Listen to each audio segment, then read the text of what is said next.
Moi, c'est Billy, et je ne sais pas lire. Je ne suis ni aveugle ni stupide, rien de tout ça. Je suis dyslexique. Ça veut dire que, de façon générale, je ne sais ni lire ni écrire. Ou mieux, je peux le faire, mais 100 fois plus lentement que les autres. Mais ne sois pas désolé pour moi, je suis heureux comme ça. Je vais te raconter ce qui m'est arrivé. Mes parents m'avaient toujours dit que je devais être le meilleur dans mes études pour réussir dans la vie. Ils ont tous les deux beaucoup de succès, mon père est avocat et ma mère est physicienne. Donc mon avenir était tout tracé dès ma naissance. J'étais censé devenir neurochirurgien, ni plus ni moins. Et en effet, je me souviens de mes premières années où je faisais déjà beaucoup d'apprentissage précoce, des maths, de la science pour enfants, ce genre de choses. La seule chose qui a perturbé mes parents, c'est que je n'ai pas réussi à apprendre à lire. Mais j'étais encore très petit, alors ils se sont dit que de toute façon, à l'école, ils allaient s'occuper de ça. Quand l'école a commencé, j'ai tout de suite vu que j'étais plus lent que les autres enfants. C'était étrange, je ne m'étais jamais senti bête avant. J'avais l'esprit vif, et je comprenais vite tout ce qu'on m'expliquait, mais quand il s'agissait de lire ou de travailler avec un texte, j'avais l'air d'un vrai attardé. Encore pire en écriture. Pour moi, les lettres ressemblaient à des gouttes d'eau qui changeaient constamment de forme et de taille. Mes professeurs me disaient « Concentre-toi, concentre-toi !» Mais que faire si pour moi, c'était comme des mouches sur du papier qui prenaient leur envol? Je me souviens de mon premier examen noté. J'ai compris que c'était très important de ramener une bonne note à mes parents, pour leur montrer que je n'étais pas stupide. J'ai fait de mon mieux, mais je n'ai eu le temps de répondre qu'à 3 questions sur 12. Je ne comprenais pas pourquoi les questions n'étaient pas difficiles. Je connaissais les réponses, mais il m'a fallu beaucoup de temps pour comprendre ce qui était écrit et pour rédiger les réponses. Je suais à grosses gouttes. La dernière chose que j'ai réussi à faire, c'est écrire mon nom sur la feuille, Bill Libiot. En voyant mon examen, l'enseignante m'a demandé de me lever et de lire mon nom sur la feuille. Bill Libiot, j'ai dit. Elle a insisté pour que je le lise sur ma feuille. En m'efforçant, j'ai lu ce que j'avais écrit. C'était Bill l'idiot. Tout le monde se moquait de moi et j'étais là, tout gêné. Dois-je dire que l'idiot était devenu mon surnom à partir de ce moment?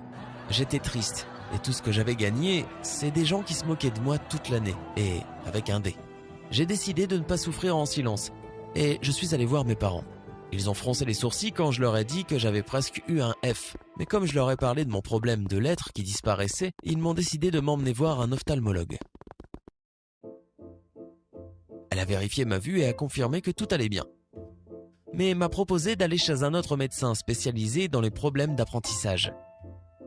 C'était quelqu'un de très gentil qui m'écoutait attentivement et il m'a demandé de lui montrer comment j'écrivais. J'ai fait de mon mieux, mais j'ai raté parce que j'étais sûrement trop stressé. Alors j'ai dit que je pouvais dessiner ce que je voyais à la place. J'aimais beaucoup dessiner et je suppose que c'était la seule chose pour laquelle j'étais brillant.